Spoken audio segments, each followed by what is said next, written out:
तर शिवसेनेच्या 4 जागांवर सध्या टांगती तलवार। थेट माहिती घेऊयात आमचे प्रतिनिधी अक्षय मंकणी यांच्याकडून। अक्षय, या 4 जागा आहेत ज्यावरून शिवसेना आणि भाजप यांच्यामध्ये सध्या चर्चावर चर्चा सुरू आहे।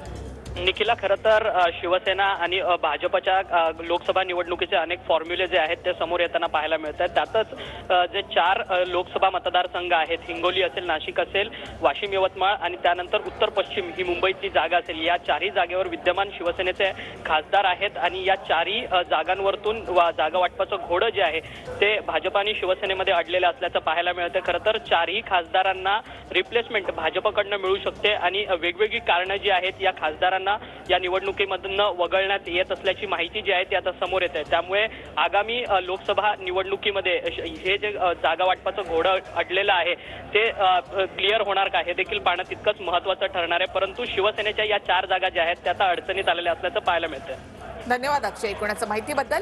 भाजप आणि शिवसेनेमध्ये सध्या याच 4 जागांवर चर्चा सुरू आहे। या 4 जागा या शिवसेनेमध्ये अडचणीच्या आहेत आणि त्या 4 जागांवर भाजपनं दावा केलाय। रामदास कदम यांना टोकाचं बोलण्याची सवय आहे असं